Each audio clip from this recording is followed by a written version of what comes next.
Hi, everybody. Welcome back to the studios of the Reynolds Journalism Institute here on the campus of the University of Missouri at the School of Journalism.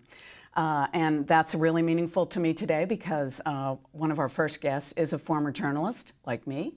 And we are here to get some information from one of the great news literacy programs at Stony Brook University in New York on Long Island.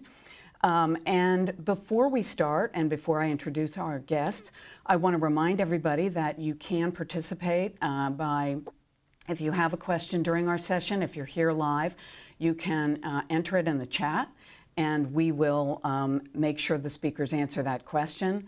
The second thing is, if you are not watching this live, if you are watching this asynchronously, you can still send us questions and we will get those to our speakers. You can email them to newsliteracy@missouri.edu and we can keep the conversation going. So without further ado, I'd like to introduce Jonathan and Howie from Stony Brook here in Long Island. And it sounds like somebody's phone is ringing, so that happens. We all get used to that. I know you've got a lot of slides. I know you've got a big presentation, so take it away. Thank you, Kathy. And on behalf of Jonathan and myself, I bring you greetings from New York and Long Island, but more specifically from our Center for News Literacy. John, if you want to start the slides. Our presentation today, I want to talk to you about what the center at Stony Brook has been doing for more than 15 years, what we've learned, how you might apply it to your own situation, and the resources we have that we can share with you that could be helpful. So Kathy mentioned that I was a journalist. I was a reporter, and I was an editor, and then I was the editor of a newspaper called Newsday. And in 2005, the president of Stony Brook University called me and said, Howie, will you come and help me start the newest journalism program in the country? And I did that, and I took a major detour. One of the things I learned early on, even before we had a journalism school, I was teaching the students at Stony Brook, a large public university, very competitive, very smart students. I was teaching them a course out of the English department, and I discovered that even back in 2006 and 5, they were overwhelmed and bewildered by what information they could rely on and trust. And they would ask me questions like, is Oprah Winfrey a journalist? And when I go on YouTube and I see these clips on the war in Iraq, is that real journalism? Can I believe it? So when I went back to the president of the university, I said, it is no longer sufficient for journalism schools in the 21st century just to prepare journalists.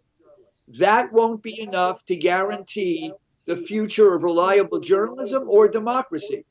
And we have to take on a second mission. We need to train all of the news consumers of the future. And one of the things that gave me great impetus to do this, John, you can show that slide, is when I was teaching this course early on. We ironically were in the midst of a pandemic back in 2008 and 9. I don't know if you remember this, a swine flu pandemic.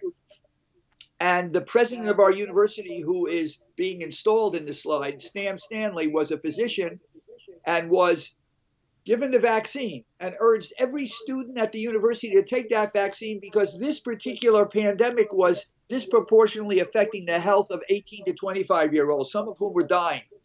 And during one of my early courses in news literacy, I asked the 200 students, how many of you are taking this vaccine? Over 200 students, and 9 students raised their hands. And I asked them, why aren't you taking the vaccine?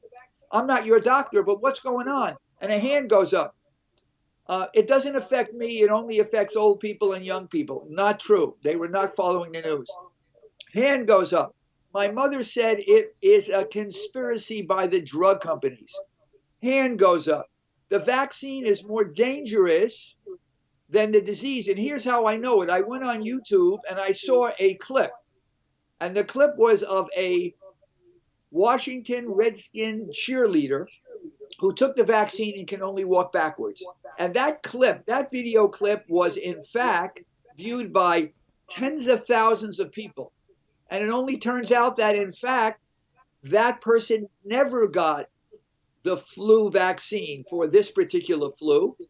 And anything that was neurologically wrong with her had nothing to do with the vaccine. And here were students, many of whom wanted to be doctors, by the way, making decisions about their life and their health based on fake information. And I left that, I have to admit to you and confess, I left that session very alarmed. And we really accelerated our efforts to create a separate center at Stony Brook to deal with these issues. And I just want to tell you what we've done at the center, John, if you have that slide. So since we established the center in 2006, there was even no term news literacy. It was all about media literacy. But we decided we needed to do something that focused like a laser beam on news because it's the currency of citizenship. So we established the first undergraduate course in news literacy. We've taught that course to over 11,000 students at Stony Brook from every discipline. We've shared our curriculum with 25 other universities. We've trained academics in 15 countries, and one of the most exciting things, although not unexpected, is that these concerns about information overload and about the consequences of misinformation, they are global in nature. They are not just specific to the United States. We created a digital resource center. I'll tell you more about that, where you can access all of our lessons and our material. We developed an online course on the Coursera platform that's organized by Stanford. We reached over 10,000 global learners in 4 languages. We'll give you access during this presentation to the global course, which is free. More recently, we have focused our attention on adapting what we are doing at the university level for middle schools and high schools. And we'll talk more about that. And we're also doing public presentations on what we've learned and some tips for people at libraries, in front of business groups, etc. So let me just keep going, John, on the slides as we go. Let me just give you the obvious, and that's why you're here, I'm sure. We are in the midst of the most profound communication revolution in 500 years. It has transformed the way we're all accessing, consuming, producing, sharing information. One of the early slides we do with our students is this notion of one berg to another. And we put up these 2 slides and we say, well, who's the person on the left? And early on in our program, they used to say it was the Ayatollah Khomeini. Now, at least many of them recognize Gutenberg. So we go from Gutenberg to Zuckerberg, and we talk about the changes, the transformative changes. And we do a whole lesson, which we're not going to do, obviously, now, on the changes and the evolution of the way we receive and process information, from smoke signals to the internet, and all of the changes that wrought in the way we understand information. And we've come to understand that this second revolution has really produced 5 profound challenges for us. The internet's wondrous. It's wondrous. And it has tremendous benefits, but it has wrought or spawned these 5 challenges. One is information overload. The second challenge is speed versus accuracy. The third challenge is the blurring of the lines between what is fact-based journalism and other kinds of information. The fourth is a crisis of authenticity as to what's real and what isn't even real. And the fifth is this notion that it is even more difficult than ever before for us to overcome our own biases in discerning what information is reliable. And this is obviously a major challenge for the country. So let me review these very quickly in a little bit more depth. First, information overload. Studies have shown that the average American gets over 100,000 words of text outside of work every day on social media and 250 links. The fact that we're overwhelmed with a tsunami of information, I think, has produced great anxiety and a feeling of powerlessness. What psychologists tell us is that when we get too much of anything, our tendency is to shut down. So think about that. At a time when we have to be dynamically attentive to the information we receive so we can make reliable decisions, we are shutting down. We're outsourcing our judgment to technology and our friends. You'll hear more about that. We're taking shortcuts. We're reacting emotionally. Major, major challenge. Challenge number 2. Speed versus accuracy. I bet some of you did not know that in August of 2016, the Pope endorsed Donald Trump for president. That news bulletin came from a news outlet called WTOE. It was shared 868,000 times on Facebook, where a third of all adult Americans get their news. When the Vatican found out about this, the Pope said, "Oh my God," or whatever the Pope says. And he said, "We don't endorse candidates. We don't endorse Clinton. We don't endorse Trump. We don't get involved in politics. What's going on?" The Vatican put out a correction. That correction was shared on Facebook 33,000 times. Who is going to win the war between truth and falsehood when you look at that numbers? The notion is that once misinformation and disinformation gets out into the public sphere, it is very, very difficult to catch up. The red line for us at Stony Brook is making sure that our students don't share anything that's not verifiable, because once they do that, the consequences are enormous. Third, the blurring of lines. You know, I've been a journalist, as I mentioned, for a long time, and it was pretty simple to recognize journalism, but it's much harder. Who's a journalist? Who isn't a journalist? What's infotainment? What's propaganda? What's advertising? So I don't know if many of you know about this, but USA Today wrapped one of its weekend editions with this story, this amazing story. Hybrid babies born across the US. They not only had a headline, they had 2 stories on that front page about the dangers of hybrid babies. And lots of people read that and said, "Oh my God, what's going on?" And it turned out, of course, that if you looked at the top of that page in very small type, you saw the word advertisement. So one of the real trends here in publishing is the notion of native advertising. The idea that advertising content that looks like editorial content is becoming more and more prevalent.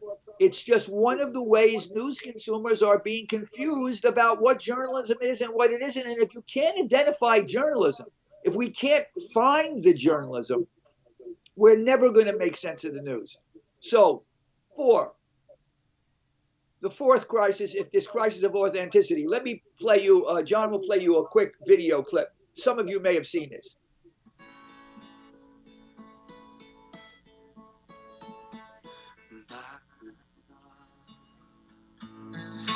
There's only in my life the only. So I don't know how much of you can see that.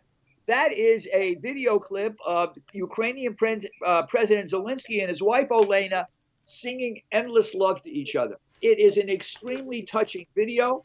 It was shared thousands and thousands of times. It really demonstrates not only their love for each other, but their love for their country. Only it's not the president of Ukraine, and it's not his wife. It's an English and Spanish singer who sang the duet. They look like them, and this was used widely. And people believe it because they see it and because they hear it. But seeing is no longer believing. We know this in this new ecosystem we're dealing with. So there's a crisis of where is the information? Is it even real, or is it fabricated? Is it manipulated? Is it out of context? And the fifth challenge, which is becoming more and more a crisis in America, is that we've always had issues with people wanting to believe what they want to believe. But the internet, as a way of amplifying information, targeting information, enables people to believe and find other people to believe things that they want to believe true, even if it's contrary to the facts. And so we've spawned a lot of conspiracy theories, etc. So here are the challenges. You can see the last challenge. There are still over 30% Americans who believe President Obama was not born in the United States. That's even after his birth certificate is online from Hawaii. And you ask, why is that possible, including over 40% of Republicans? Because people who don't like Obama refuse to acknowledge that he was a legitimate president, even in the face of facts. And this transcends political parties. There was a major tax cut in 2017 under President Trump when Democrats were asked about that tax cut. A majority said it didn't help them. They didn't get the cut. They did get the cut. Their own tax return showed they got the cut, but they would not going to acknowledge that the president had done anything that was positive. So we can see how powerful, and now we know how toxic this is and how it can become. So we've got those five. What's at stake? Back in 2016, in the 3 months before the presidential election, this was a chart that tracked the 20 most popular, widely used, legitimate news stories about the 2016 election from 19 of the biggest news organizations in America. It looked at the popularity of those stories versus the 20 most popular stories from either fabricated sites, hyper-partisan blogs, or unreliable news sources. And I want you to look at where those lines crossed. In the 3 months before that election, more Americans were sharing, engaging with, reading, consuming stories that were inaccurate and unreliable as they voted for the most powerful person in the United States. And things have not gotten better. We would assume it's gotten better, but in 2016, a study by the Marshall Foundation found out there's even more misinformation online. And while it's being originated often by a small group of people, it's being shared by millions of Americans who are either overwhelmed, untutored in how to distinguish between real and fake information, are partisan, or are just overwhelmed or reacting emotionally. We are the enablers for what's going on. Most Americans are the enablers. And that's why news literacy is so crucial. We know what's at stake is not only the election, we know what's at stake is the health and safety of the country, given all of the misinformation that continues to flow around the country on COVID. So we know there's a lot at stake here. Quickly, a lot of the technology platforms which are coming under criticism are really doing as much as they can to try to cut down on this misinformation. They've been throwing accounts off. They are partnering with fact checkers. They are allowing consumers like us to complain and to red flag information we think is unreliable. But they cannot solve this problem, not by themselves. The number of users, the amount of information, just go back, John, is overwhelming. There are 3 billion users on Facebook every day. There is no way to police all that information. And even though they vow to stop it, they can't stop it. And journalism, I would love to tell you that journalism will save us. Journalism, which is the guardian here. Good journalism, let me start this way. Reliable journalism. And there is reliable journalism. But journalism can't solve this problem in part because journalism is undergoing its own crisis. The internet has totally upended the business model that has sustained journalists for 150 years. It's taken away the advertising revenue. One result is that we live in a country where there are 200 counties that do not have a local newspaper. And I think about a third of them only have one newspaper, often a weekly newspaper. We have news deserts, especially at the local level where civic journalism is so important. So the filters, the guardians, the fact checkers at that level, they are missing.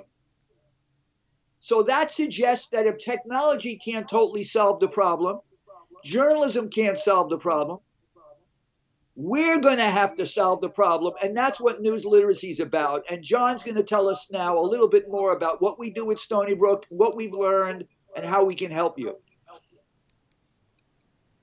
Sure. Thank you, Howard. Thank you. And hello, everyone.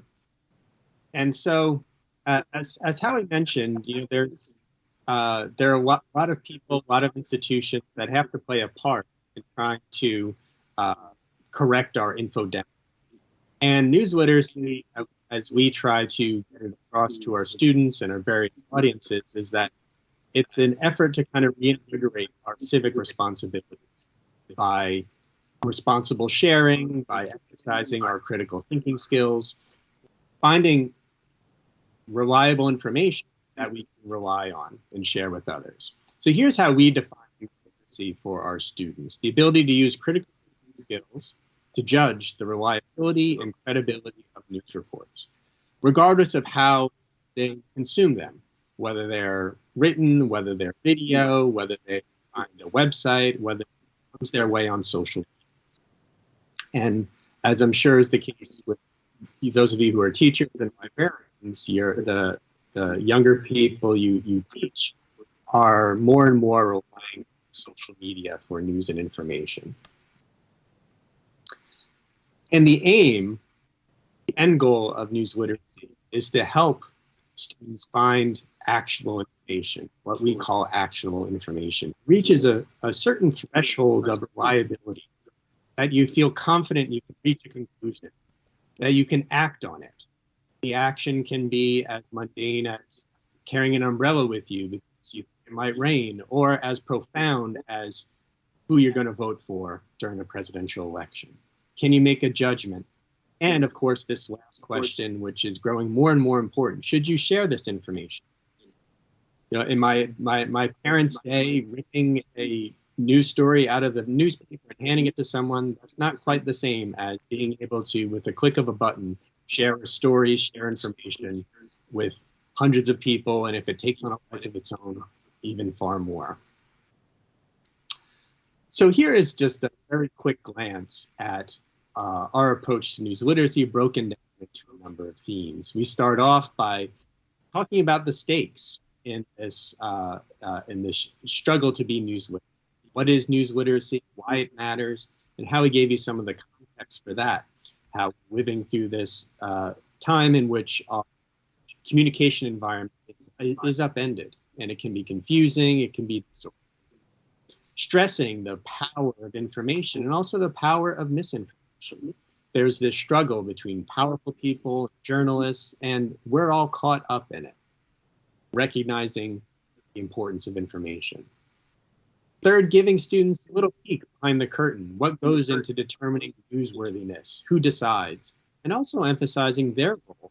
How can they contribute to these decisions?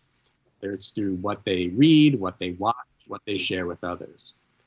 Know your neighborhood. What makes reliable news different?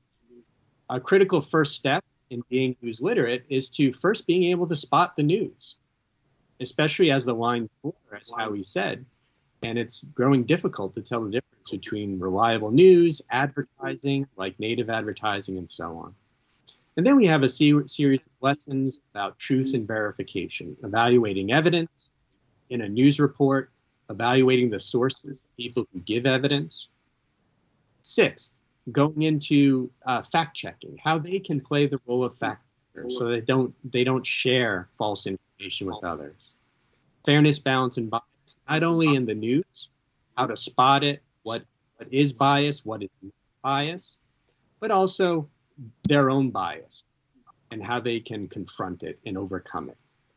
Contrasting news versus opinion, how to tell the difference between somebody trying to report us facts and inform us and those who are trying to persuade us. Breaking down the news, deconstructing it, putting it back together, and determining, is this actionable information? And for some reason, this one, sorry. And then the medium is the message. How can we when we consume news across various mediums, we should recognize strengths and weaknesses of watching versus listening versus just reading a 100-character tweet.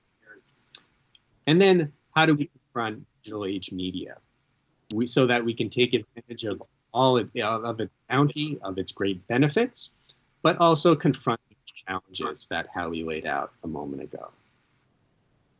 And so here are some key takeaways for us that we try to get across to students and all of our audiences. Some of you may recognize this picture. This was used in a nationwide assessment by the Stanford History Education Group, where they asked a group of students, you see this post on Imager, an image sharing site. There's a claim here, it's a photo attached, saying that these flowers were somehow genetically manipulated by a nuclear meltdown.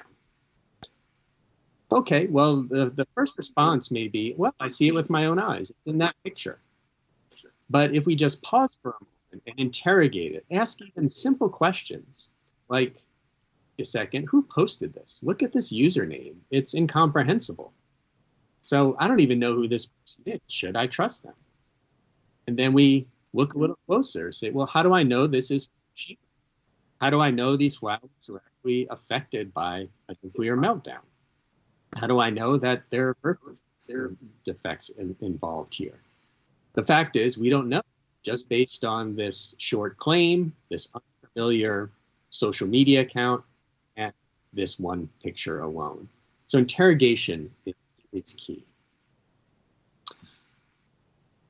You know, we're all looking for shortcuts. We're overloaded with information, and we want to fact check quickly, or unfortunately, often not at all. But when we do, we often try to use shortcuts. Like, oh, it's shared by somebody I trust. It must be true. The website is .org. Isn't that more reliable than .com? Or it showed up first in my Google search, or in the top 5 of my Google search. Well, then I should trust it. Well, not so fast, all of those fronts. Let's say you Googled Martin Luther King, and this website comes up, martinlutherking.org. It's in your top 5 results. It's a .org. Does that make it more reliable? No, it turns out that this is a site hosted by Stormfront, a white supremacist group. So we have to be careful of those shortcuts and outsourcing our judgment. We have to exercise our judgment and make that habitual. Here's another example.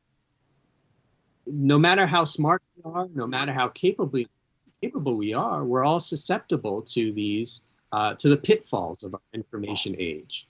Nobel Prize-winning economist and columnist for the New York Times, Paul Krugman, tweeted this out when Hurricane Maria struck Puerto Rico.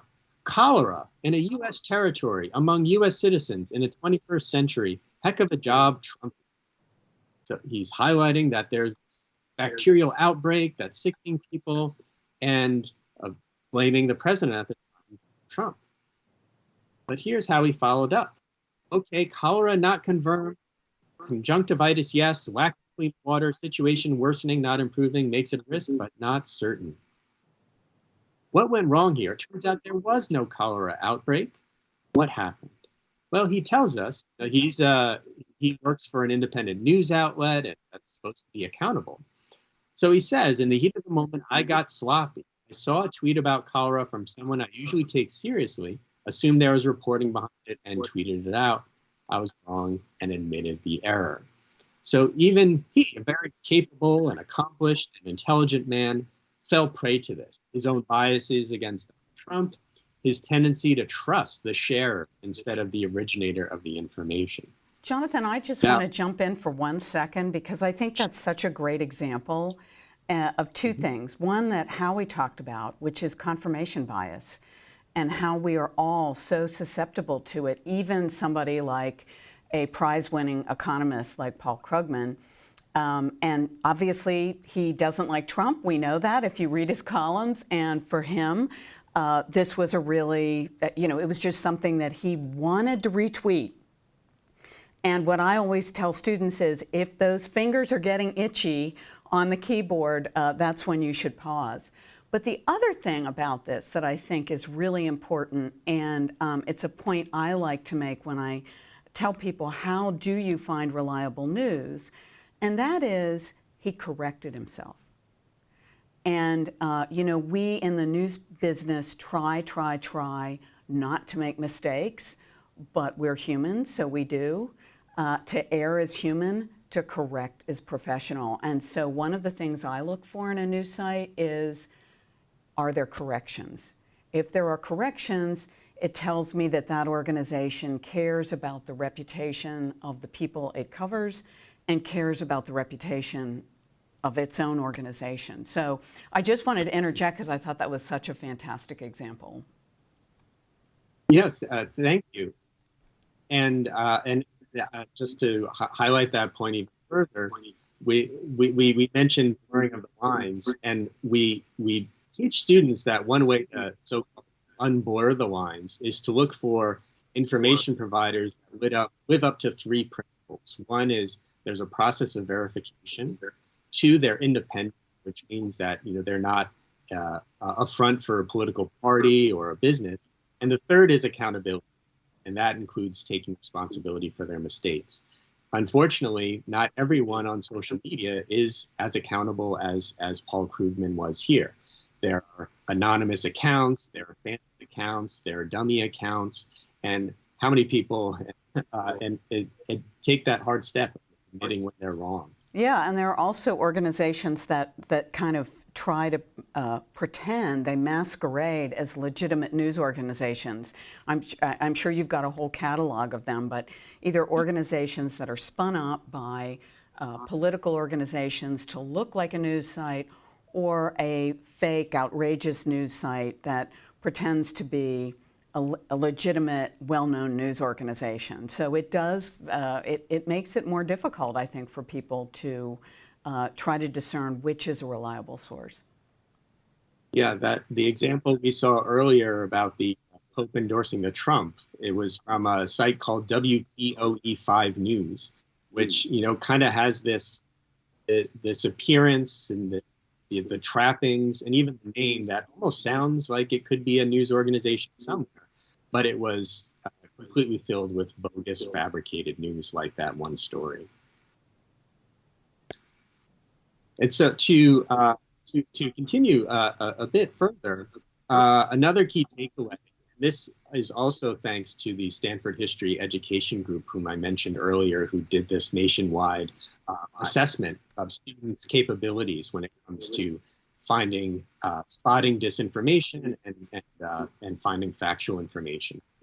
They emphasize, taking a cue from them, we do as well, the skill of lateral reading, using all of the tools available that the internet provides to fact check information, to check it.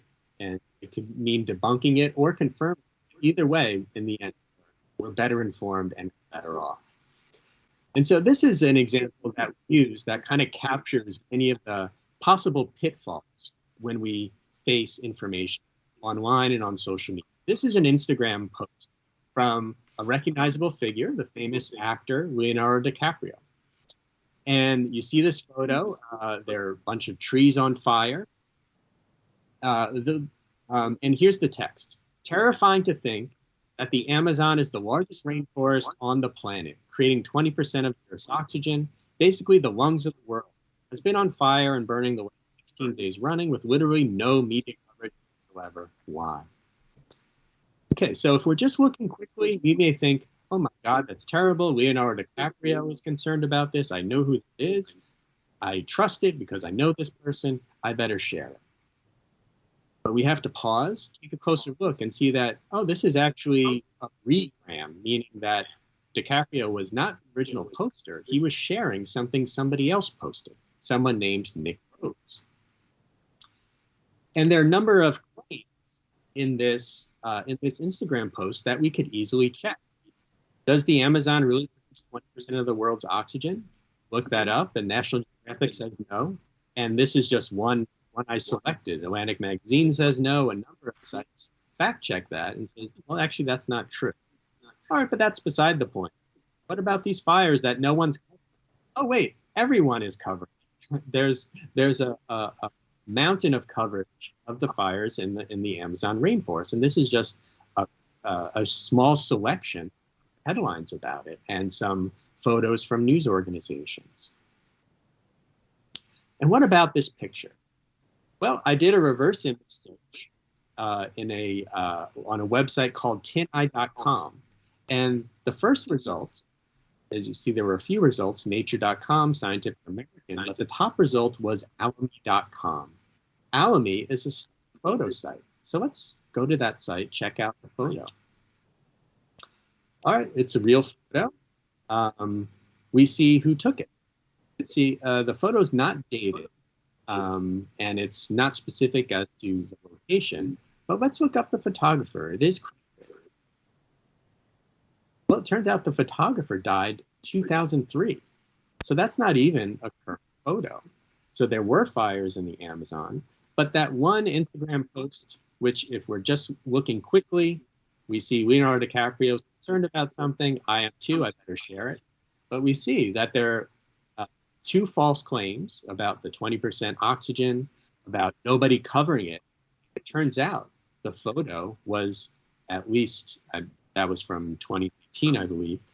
The photo was about 20 years old. So exercising those skills, I think, gives students that confidence to see that, yeah, I can do this on my own. You know, there are professional fact checkers, but I have all the tools at my fingertips to check this myself. And I can draw these conclusions as well and be a responsible sharer of information. And another key take, then I'll pass it back to Howie to take us home, is that we found that having a shared common vocabulary is valuable for students, because there are all these terms thrown around, poorly defined, much abused, whether the term is fake news or bias, whatever the case may be. So we try to settle on some key definitions. So, for example, one of the thorniest subjects we can confront is fairness, balance, and bias in the news. One of the most widespread assumptions, the news media are biased, and that undercuts trust in the news media. But with our students having a clear definition, having a clear starting point for what these terms mean, how to spot them when news stories are fair or when they're unfair, how can we tell if bias is at work? So here's how we find fairness. So this is kind of the dictionary definition: marked by impartiality and honesty, free from self-interest, prejudice, or favoritism. But for us, what we stress is it's about being fair to the evidence. We don't want to hear, a 4-minute report with 2 minutes from an astrophysicist, 2 minutes from somebody who says the Earth is flat. Time, resources should be given to those who can best inform us. So, for example, there was a principal in a school in Florida who says that we cannot teach the Holocaust here because it's too political. I can't say the Holocaust is factual. Well, you're giving equal time to, this principal later lost his job, but giving equal time to a historian of the Holocaust, a survival of the Holocaust, alongside a denier, does the audience a disservice. So not every position deserves balance, that equal weight and equal time. Balance is not the same as fairness. There's some instances where we tell students that they should look for balance as an important factor, such as in a trial or a one-on-one political debate. But when one side has the truth on their side and the other one is spinning conspiracy theories and lies, giving them equal time, it confuse the audience and mislead them. So balance is not. Yeah, I'm going to interject on that point as well, because after I used to work for USA Today, although I'm a little embarrassed by the example that Howie just showed, but we had a postmortem after an election one year, and one of my colleagues, Jill Lawrence, said this immortal statement: balanced isn't always fair.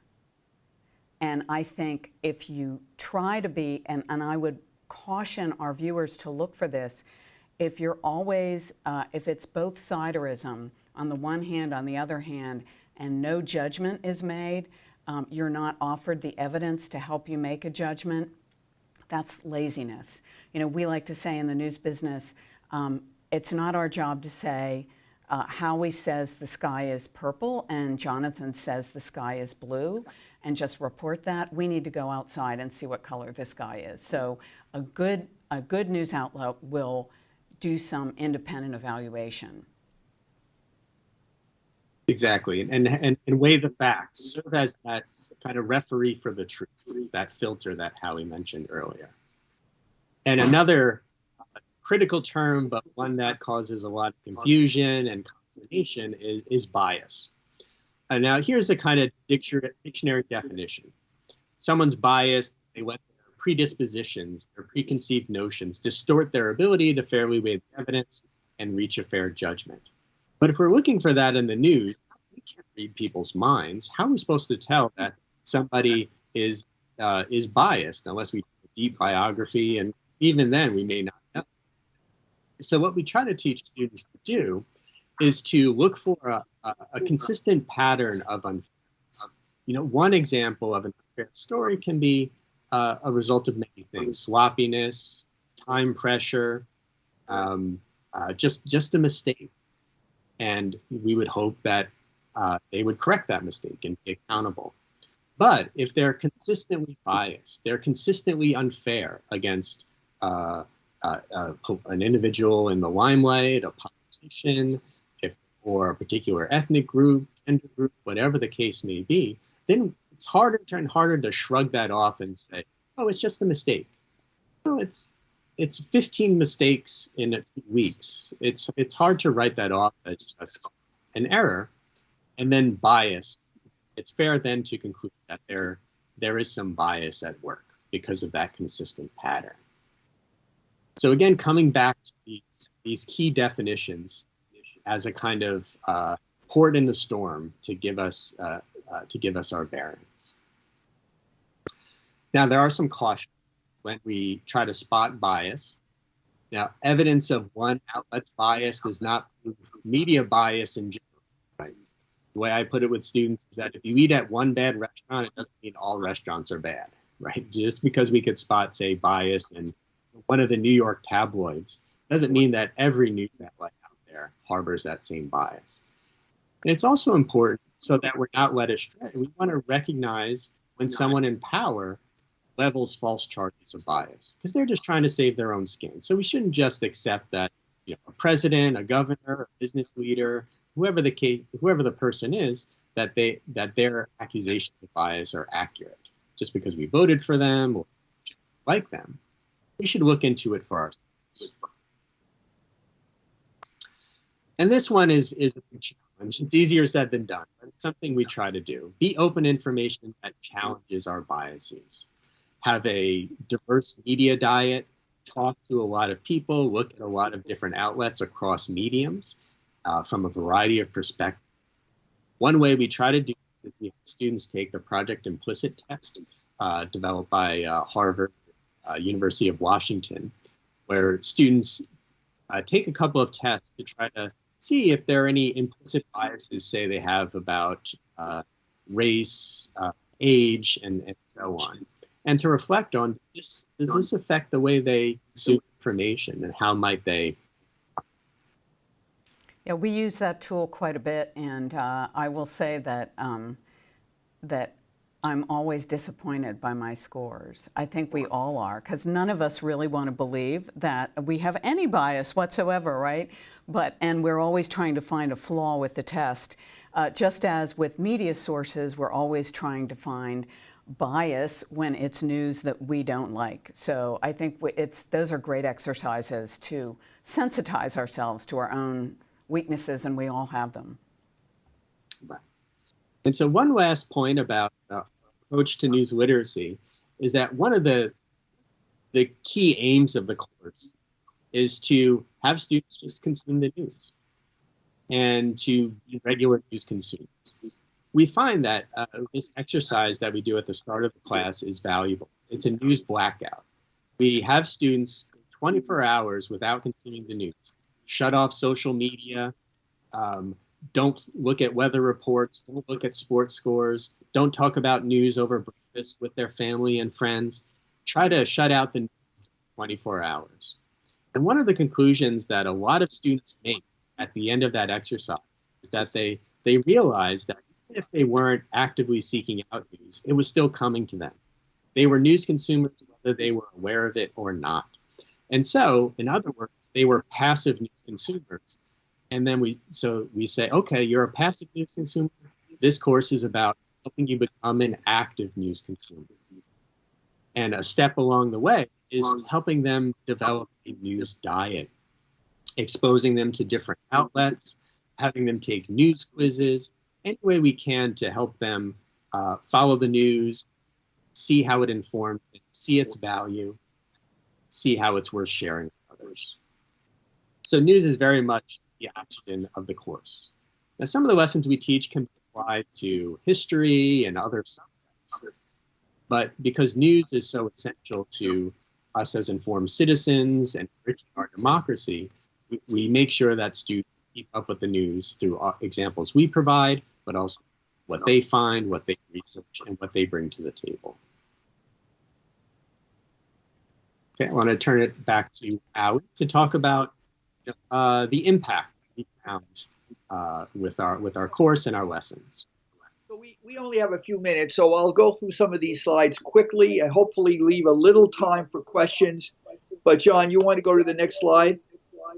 And I will say, while you're setting up there, our viewers can ask a question anytime. This is a school of journalism, so we're all for interruptions. So I'm going to encourage our viewers, who I know are, many of them are teachers and librarians. So if you have questions about how to implement any of this, we will try to answer it in the session. And again, you can email newsliteracy@missouri.edu if you have questions after the session, and we will make sure Howie and Jonathan answer those. Quickly, does any of this work? We've been at this for 14 or 15 years. There was a study, an independent study done of our program by several academics, and what they found is that the students who take our course compared to students who don't take it have higher levels of news media literacy. They have greater knowledge of current events. None of that may be surprising after they finish the course.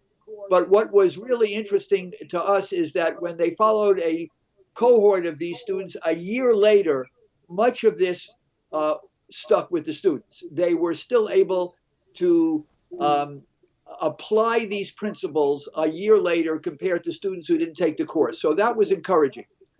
But John, keep going. Again, we'll do this quickly. But the big takeaway, the final takeaway for John, myself, and our colleagues is that the training needs to start much, much earlier than the university level. We can't start training students at 19 when they're getting their smartphones at 11 and they're spending hours and hours of online, and they're overwhelmed by their friends and their peers with information, and they're accessing news reports from God knows where. We've got to start earlier. So we started to modify what we were doing, or really open another front. We know the students aren't ready. John mentioned that flower exercise, and by the way, only 20% of American students were able to achieve mastery on that exercise. Here's another exercise in which students were asked to compare two pieces of content on global climate change. 70% of the high school students in America said they would rely on the story that was a sponsored content post by Shell Oil, as opposed to the independent story. So we know that there are challenges. The students are not ready. Stanford concluded, by the way, that overall the ability to reason about information on the internet can be summed up in one word: bleak. And they did a sample of students across the country. And they worry, like we all do, that the future of democracy is threatened by the ease at which disinformation can be spread. So we know students need something. We know we need an intervention. And we need to start much earlier. So we've started an institute in Long Island, and we also do it in New York City, in which we focus on K through 12 students. We work on adapting what we're doing at the university level, and we're still doing it at the university level. We train teachers. We work with them to adapt our curriculum, and we work for them to basically do complementary programs for their parents and their communities. Next slide, John. Our model is really a transformative model. There is a huge amount of resources online for teachers. There are modules, there are tips on how to spot bad videos. But we think to be transformative, we're going to have to inoculate every 11-year-old in America with an initial dose of news literacy before they leave middle school. They need booster shots right through high school. This should be a requirement for graduation across the country, mastery in this kind of news and media literacy. And there are 13 states now thinking about at least some legislation that would require some kind of civic media combination of literacy. And, you know, news literacy really is a bridge between civic education and critical thinking skills. So that's our model, inoculate everybody. Keep going, John. We have a program, an accelerated college education program, in which we offer our college course for seniors in high school for college credit. That's done through our university, and some of you who are at universities may have similar programs, and we're in about, I think, over 15 high schools now. The real challenge is, how do we insinuate this for 11-year-olds? And so we're partnering with a lot of school districts in the area, starting at middle school. And we have a school in New York City where every student takes an hour of news literacy instruction as part of their required English language instruction every week for 3 years. John? I'm going to skip this slide, but there's now efforts to think about how we could even bring some of the critical thinking skills down to the elementary level. In New York, there's a big push for civic education. I know the same thing in Illinois and elsewhere. And there's a new seal of civic readiness that students and schools can earn, and news literacy satisfies some of the requirements. So it's a great incentive for schools and teachers to adopt this material. We have a digital resource center. You can go to this digital resource center. You can sign up and register. John, can we put the URL somewhere that teachers can find it? Howie, we will do that for you. We are going to make sure that links to all of the organizations that have appeared at Friends of the Facts will be available to all of you. So, and I highly recommend subscribing to the feed. It's sometimes the doozy of the week. And it runs every week during the academic year, correct, Howie? And the feed is an email we send out with our latest university lecture, slides, media examples that can be used immediately by teachers across the country at every level. So you can sign up for that, and Kathy will show you how. John, keep going. We are having a News Literacy Academy, July 11th to 14th. It's virtual. We are going to basically do a workshop in our key lessons. If you are interested in signing up for the workshop, again, we'll give Kathy all the relevant information. It's July 11th to 14th. And finally, this is our global course. There's the URL. And again, Kathy will let you know. You can sign up, click on, and take this course at your leisure. It is free. You can jump in and out. And it's not an in-depth look, but it certainly gives you a taste of all of our lessons, lots of short videos that might be very helpful for you.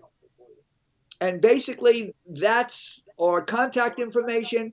Feel free to contact either John or myself. And it was very good talking. We can't see you, but it's very good talking to you anyhow. Yes. Kathy, back. Well, thank you very much, both Howie and Jonathan. And I guess I have one question before you go, Howie, because you have, and you and I have talked about this offline as well, about the need to go younger, as you talked about, inoculating every 11-year-old. How successful are you? We had a presentation the first day of Friends of the Facts, and it's available online where one of our Missouri state legislators, Jim Murphy, was in to talk about a bill he's got. And he was urged to do this by another one of our speakers, Julie Smith, who teaches at Webster University. And he wants to require this in public schools. We had our folks from Illinois on the same session who were talking about how they're implementing a bill in Illinois. What kind of feedback are you getting from teachers in New York? Because we know that a lot of teachers feel very overwhelmed with all the things they have to teach and the tests they have to teach to. How are you selling this in New York State? We are selling this not as a separate standalone course or separate material or as an add-on that puts more burden on teachers. We're selling this as curriculum and material that can be integrated directly into the curriculum that they're now teaching in social studies and English, that it can be seamless, that it can apply to all of the state standards that they're required to teach, and we've mapped our material against all of the state standards. And we emphasize that to be transformative, it needs to be required as part of a required instruction. And we're now working with school districts with about 20,000 students, and we're finding that this model is generally an acceptable model, that the teachers who are doing this have found ways to insinuate it, and anecdotal at least, we're getting a lot of positive feedback. And do you work, I know we have a lot of librarians on the line. Do you work with librarians, and do you have any suggestions for librarians about how they can help their clients navigate this very complicated information environment? Well, a couple of things. One, we do presentations at libraries, at public libraries, and we find them very helpful. They're an hour or an hour and a half.